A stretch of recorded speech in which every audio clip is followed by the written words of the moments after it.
Sabemos que para comprar algo é necessário que tenhamos dinheiro, mas o processo para chegarmos ao dinheiro que usamos hoje sofreu várias mudanças ao longo da história da civilização.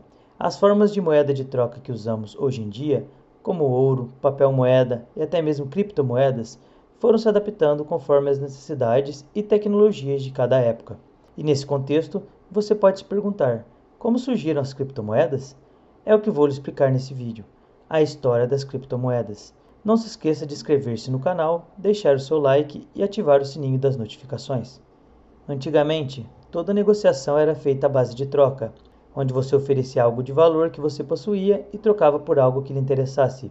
Porém, esse modelo foi se tornando difícil, pois havia a necessidade de que as duas pessoas tivessem interesse em trocar seus produtos. Quando o interesse não era mútuo, as negociações não se concretizavam e você deveria procurar outra pessoa para conseguir o produto que desejava trocar. Então, muitas sociedades começaram a adotar um produto que pudesse ser trocado pelas mais diversas coisas. Na Mesopotâmia, usavam grãos de cevada, e quando a troca exigia uma quantidade muito grande de cevada, que tornaria difícil o transporte, eles utilizavam um pequeno disco de metal, uma espécie de moeda. No Japão, usavam arroz. Na América Central, os astecas usavam o cacau. Povos africanos usavam conchas e os romanos usavam sal, que inclusive deu origem à palavra salário. Todo tipo de moeda devia ter como pilar a confiança no seu valor pelo povo que a utilizava. Cada uma dessas moedas tinha um valor e aceitação apenas na sua região. Só que quando começaram os processos de globalização, veio a surgir um grande problema. As moedas aceitas em determinada região não tinham valor em outra região. Assim, surgiu a necessidade da criação de moedas globais. As moedas de metais foram a solução encontrada na época para serem utilizadas como globais, por serem relativamente leves, maleáveis, duradouras e apresentarem um aspecto bonito. Algumas civilizações já usavam moedas metálicas antes mesmo disso.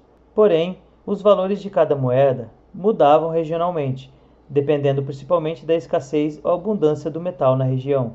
O peso das moedas começou a ser padronizado em Atenas, visando as relações comerciais do Mediterrâneo. Com o passar do tempo, outros povos viram a necessidade de padronizar também a sua moeda, pois quando navegavam comercialmente, encontravam o problema de sua moeda de troca local não ser aceita pelos povos de outros lugares. Então houve o início da padronização global das moedas. Contudo, surgiu mais uma barreira. Nas navegações eram levadas enormes quantidades de moedas, o que fazia dificultar a sua locomoção por causa do grande peso. Então, surgiu a necessidade de guardar essas moedas em um local e dar uma espécie de nota promissória, que assegurava que você era o dono das moedas, evitando-se assim que as moedas fossem carregadas por toda parte. Novamente, esbarramos em outro problema. As notas eram aceitas somente regionalmente, e as pessoas não tinham confiança em notas de outras regiões. Surgiu assim as cédulas emitidas por bancos centrais, garantidas pelos governos. Após a Revolução Industrial, algumas cédulas passaram a ter valor global, e geralmente elas tinham vínculo com o ouro.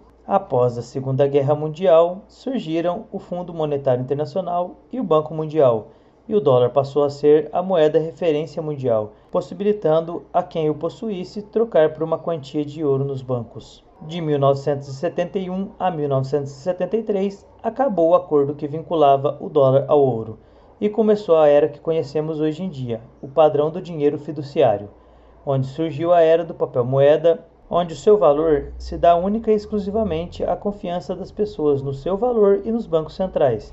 Porém, esse é um sistema propenso a crises e à superinflação, e alguns economistas acham que é o pior sistema econômico adotado até hoje.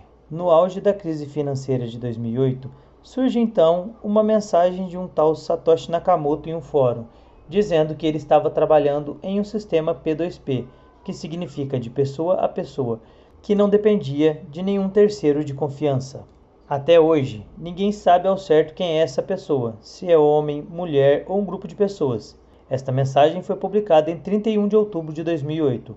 Em janeiro de 2009, ele publica novamente, dessa vez com o link de download do programa para começar a criar essa rede P2P.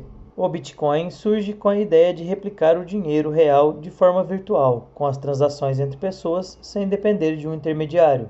Isso é algo inovador na história mundial, pois pela primeira vez surge uma moeda descentralizada, sem vínculo com nenhum banco. Antes do Bitcoin, já haviam projetos de moedas digitais, porém, elas barravam no problema de gasto duplo. As pessoas conseguiam gastar mais de uma vez a moeda, replicando as transações, o que fazia com que a moeda perdesse o seu valor, necessitando assim de um agente externo que emitisse e garantisse a segurança das moedas digitais para evitar qualquer tipo de fraude. O Bitcoin vem então com uma solução inovadora para isso: os blockchains. O blockchain é baseado no sistema de prova de trabalho, Proof of Work, onde os usuários fazem a validação de cada transação pelo seu próprio computador e, com isso, ganham uma recompensa em bitcoins. As provas de trabalho foram criadas para que cada usuário demorasse em média 10 minutos para resolvê-las e, assim, registrar as transações do Bitcoin e ganhar sua recompensa. Isso foi um fator determinante para que o Bitcoin não sofresse com a superinflação, pois é controlada a quantidade de moedas produzidas por dia. O processo de usar o seu computador para resolver as provas de trabalho e registrar as transações e assim ganhar recompensas é conhecido como mineração.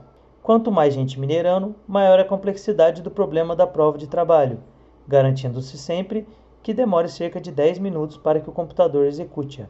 As transações são então geradas em blocos, em uma espécie de livro contábil, onde há todas as transações e essas transações são conectadas ao bloco anterior, em uma espécie de corrente de blocos, dando origem ao nome blockchain.